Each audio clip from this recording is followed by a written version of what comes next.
Good morning students. आज हम कक्षा 5 पर्यावरण विषय में पर्यावरण शिक्षा में पाठ 4 एक्सप्लेन करेंगे आपको। तो सभी बच्चे पाठ 4 पेज नंबर 22 खोल कर रख लें।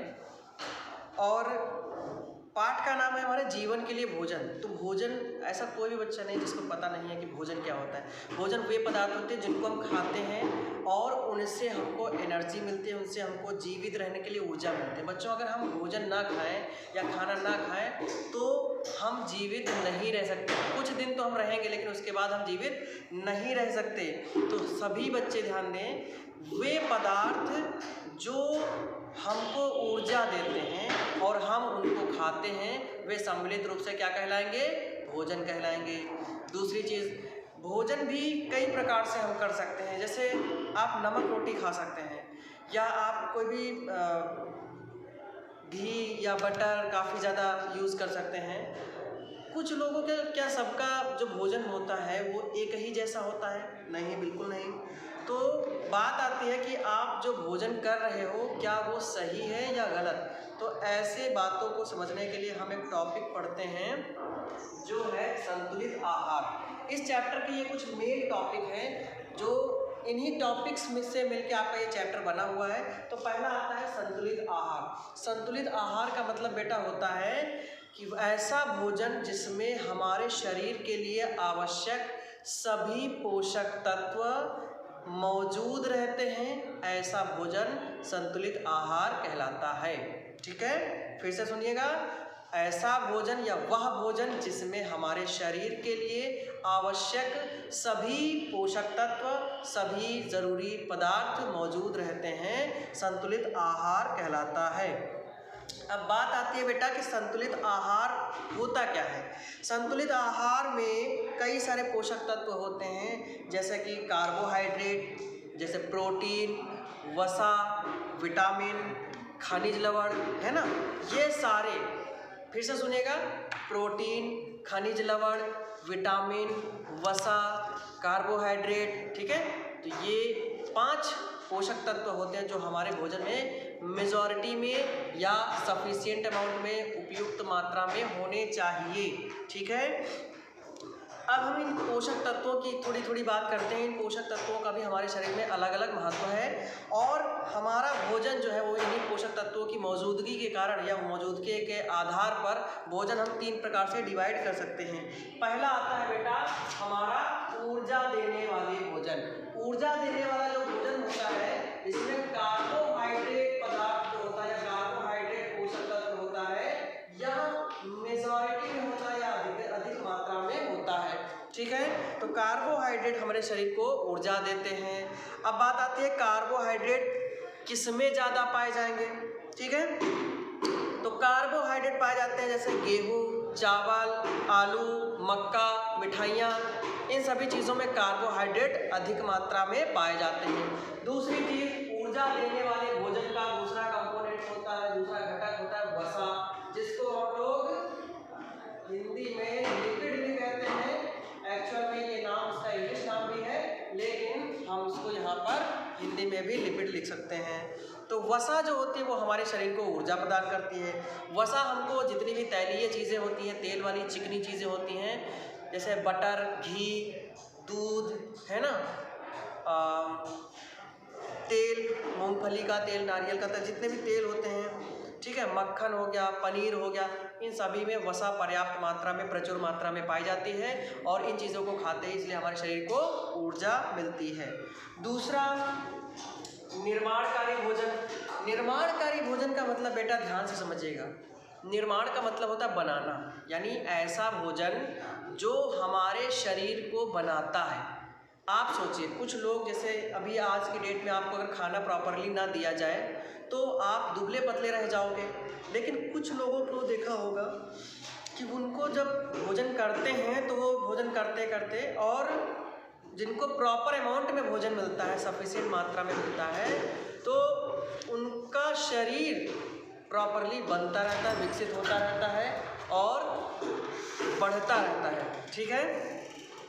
ऐसे भोजन को हम लोग निर्माणकारी भोजन कहते हैं, क्योंकि ऐसा भोजन हमारे शरीर के लिए काफ़ी ज़्यादा लाभदायक होता है और शरीर में कोशिकाओं की वृद्धि को बढ़ाता रहता है। ठीक है, तो बेटा हमारे शरीर की कोशिकाएं बढ़ने के कारण, कोशिकाओं की संख्या बढ़ने के कारण, अच्छा आप लोग ये कन्फ्यूजन मत लीजिएगा या भ्रमित मत होइएगा कि कोशिकाएं क्या होती हैं। हमारा शरीर छोटे छोटे धागे जैसी रचनाओं से मिलकर बना होता है, उन्हीं को हम कोशिकाएं कहते हैं। ठीक है, परेशान मत होइएगा। तो हमारे शरीर में कोशिकाओं की संख्या जब बढ़ेगी तो हमारा शरीर फैलेगा, बढ़ेगा। तो ये सारी चीज़ें कब होती हैं? जब हम निर्माणकारी भोजन लेते हैं।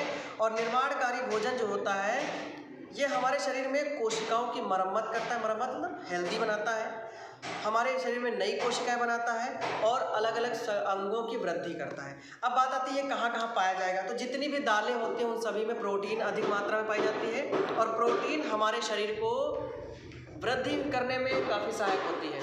ठीक है, तो दालें, अनाज, सोयाबीन, दूध, अंडे, मछली, इन सभी चीज़ों में प्रोटीन काफ़ी ज़्यादा मात्रा में पाए जाने के कारण हमारा शरीर विकसित होता है, निर्मित होता है, बढ़ता है। तो ऐसे भोजन को हम लोग निर्माणकारी भोजन कहते हैं। तीसरा है बेटा हमारा संरक्षी भोजन। संरक्षी वर्ड शब्द का मतलब है सुरक्षा करना, यानी ऐसा भोजन जो हमारी अनेक प्रकार के रोगों से रक्षा करता है।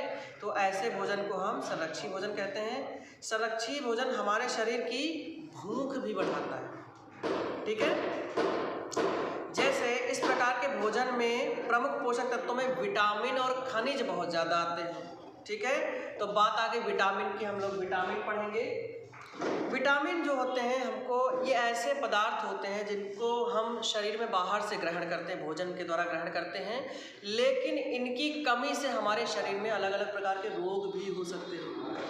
तो हमारे शरीर को रोग मुक्त रहने के लिए विटामिन की ज़रूरत पड़ती है। विटामिन अगर हम बात करें तो कई प्रकार के होते हैं, जैसे हम उनको नाम से अल्फ़ाबेटिकली पढ़ते हैं। Vitamin A, vitamin B, vitamin C, vitamin D. तो विटामिन ए का वैज्ञानिक नाम है रेटिनॉल। रेटिना से वर्ड से लिया गया है ये नाम। तो रेटिनॉल का मतलब होता है, देखिए रेटिना जो होता है हमारी आँखों में होता है। तो रेटिनॉल जो विटामिन ए है, अगर ये हमारे शरीर में ना हो तो हमें रात में ज़्यादा अंधेरा जैसे हो जाता है तो दिखाई नहीं पड़ेगा। जैसे नॉर्मली हम लोग देखते हैं ना, दिख जाता है। तो ऐसी बीमारी को हम लोग नाइट ब्लाइंडनेस कहते हैं या रतौंधी आना कहते हैं। ठीक है, विटामिन बी, विटामिन बी का नाम होता है riboflavin. Vitamin C ascorbic acid होता है। विटामिन डी कैल्सीफेरॉल होता है। तो बेटा विटामिन बी जो होता है दूध, सोयाबीन, मटर, सेम, अंडों में सम्मिलित होता है और ये हमारी तंत्रिका तंत्र की उपयुक्त गतिविधियों के लिए अनिवार्य है। तंत्रिका तंत्र का मतलब अगर नहीं समझें तो समझ लीजिए कि हमारे शरीर में सेंस के लिए, मतलब कोई चीज़ अगर कोई बोला हम उसको बहुत जल्दी समझ जाए। ठीक है, तो इन सभी घटनाओं के लिए हमारे शरीर में विटामिन बी काफ़ी सहायक होता है। विटामिन सी की अगर बात की जाए तो विटामिन सी हमको खट्टे फलों से काफ़ी ज़्यादा मात्रा में मिलता है, जैसे आंवला, नींबू, संतरे, अमरूद। और ये हमारे गम्स यानी मसूड़ों की मजबूती के लिए जिम्मेदार होता है। विटामिन डी की बात करें, विटामिन डी दूध, मछली, लीवर ऑयल मछली का और सूर्य के प्रकाश में भी पाया जाता है। एक्चुअल में सूर्य के प्रकाश में विटामिन डी नहीं होता है। विटामिन डी जो है वो सूर्य के प्रकाश पड़ने पर हमारी खुद की बॉडी सेल्स में उपस्थित एक रासायनिक पदार्थ परिवर्तित होता है विटामिन डी में, और उस रासायनिक पदार्थ को हम लोग कोलेस्ट्रॉल कहते हैं। ठीक है, तो कोलेस्ट्रॉल विटामिन डी में परिवर्तित हो जाता है और उसी से हमको एनर्जी मिलती है। तो हमको लगता है कि सूर्य के प्रकाश में विटामिन डी है, जबकि ऐसा नहीं होता है। ठीक है, तो याद रखिएगा। विटामिन ई हरी पत्तेदार सब्जियों, दूध, मक्खन, टमाटर आदि में सम्मिलित होता है। प्रजनन क्षमता के लिए उपयुक्त होता है। प्रजनन क्षमता का मतलब होता है किसी जीव के अंदर वह क्षमता जिसके कारण वो अपने बच्चे पैदा कर सकता है। विटामिन के भी होता है। ये पत्ता गोभी, पालक, दूध आदि में पाया जाता है और ये रक्त में थक्के जमने की क्षमता उत्पन्न करता है। आपने देखा होगा जैसे हम लोगों को चोट लग जाती है तो कुछ देर बाद वहाँ पर ब्लड जो है वो जम जाता है। यदि ये जमने की प्रक्रिया ना हो तो जो हमारा ब्लड होगा वो बहता ही रहेगा और हमारी डेथ हो सकती है अगर हमारे शरीर से ज़्यादा ब्लड निकल जाएगा तो। ठीक है, तो ये ब्लड के जमने के लिए या रुधिर के जमने के लिए कौन सहायक है? साथ में विटामिन के। ठीक है, अब विटामिन के के बाद में हम बात करते हैं खनिज की। ठीक है, खनिज इसमें नहीं लिखा था, खनिज नेक्स्ट टॉपिक हमारा खनिज।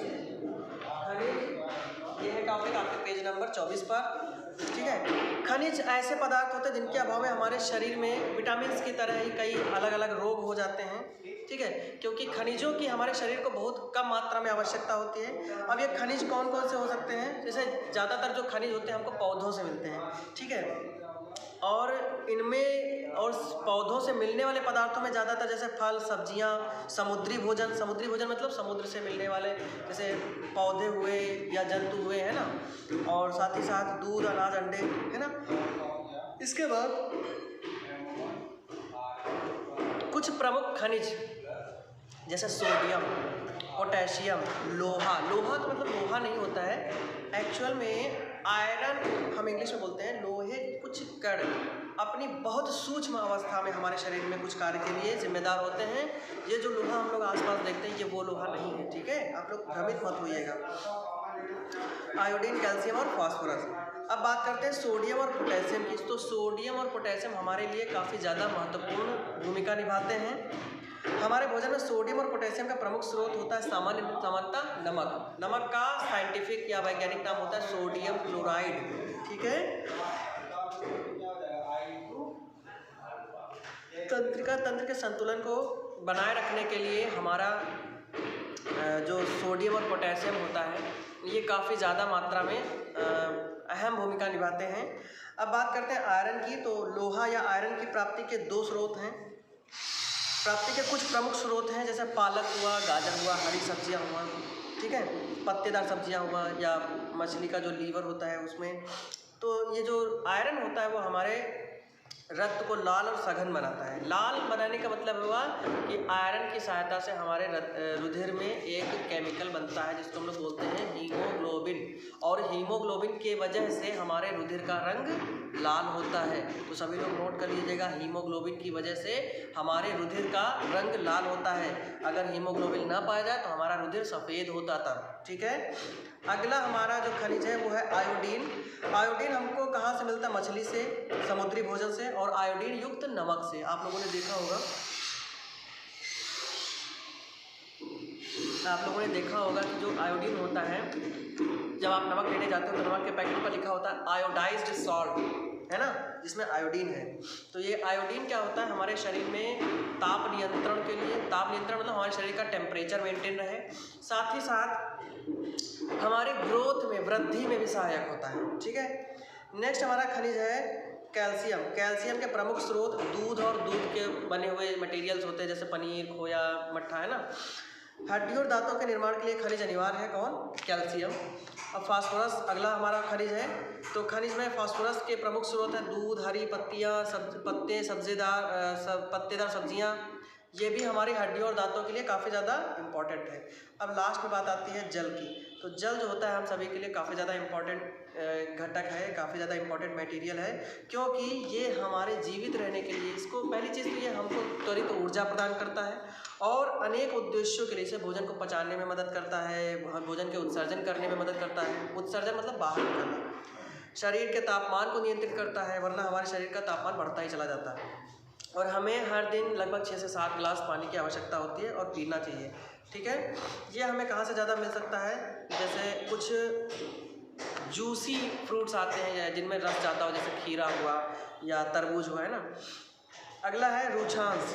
रूछांश पौधे तथा उनके फलों एवं सब्जियों में पाया जाता है। रूछांश का मतलब होता है रफेज, फाइबर होते हैं, ठीक है, वाला एक तरह का रेशा होता है। हमारे भोजन में रूछांश के प्रमुख स्रोत क्या है? सलाद, दलिया, सब्जियां तथा फल। तो रूछांश का काम क्या होता है? ये शरीर में जल को रोक के रखता है, ये भोजन को भार यानी वेटेज प्रदान करता है, या आंतों की गतिविधियों को सुचारू बनाए रखता है तथा कब्ज की स्थिति उत्पन्न नहीं होने देता है, ठीक है। तो सभी प्रकार के पोषक तत्वों के उद्देश्य से हमें विविध प्रकार के भोजन का सेवन करना चाहिए। हमें ऐसे संतुलित आहार का सेवन करना चाहिए जिसमें सभी प्रकार या प्रचुर मात्रा में कार्बोहाइड्रेट, प्रोटीन, वसा, खनिज, विटामिन, ये समस्त पदार्थ उचित मात्रा में मौजूद हो। यानी हमें संतुलित आहार ही लेना चाहिए, ठीक है बेटा, जिससे कि हमारा और हमारे शरीर का स्वाभाविक और उचित मात्रा में विकास हो सके, हमारे अंदर कोई डिजीज़ ना हो, कोई रोग ना हो, ठीक है। तो ये बेटा यहाँ से हमारा चैप्टर 4 जो है वो ख़त्म होता है, और नेक्स्ट वीडियो में हम इस चैप्टर 4 के क्वेश्चन आंसर और एक्सरसाइज सॉल्व करेंगे। उम्मीद है आप सभी को ये चैप्टर समझ में आ गया होगा। और जिन बच्चों को अगर कहीं पर प्रॉब्लम है तो आप मैसेज कर सकते हैं ग्रुप में, आपको उस पर्टिकुलर आपके क्वेश्चन का आंसर दिया जाएगा और प्रॉपर सॉल्यूशन दिया जाएगा। ठीक है, तो उम्मीद है आप सभी घर पे होंगे, सुरक्षित होंगे और पढ़ते होंगे। तब तक के लिए नेक्स्ट वीडियो में हम लोग इसके आगे पढ़ेंगे या इसके आगे डिस्कस करेंगे जो हमारी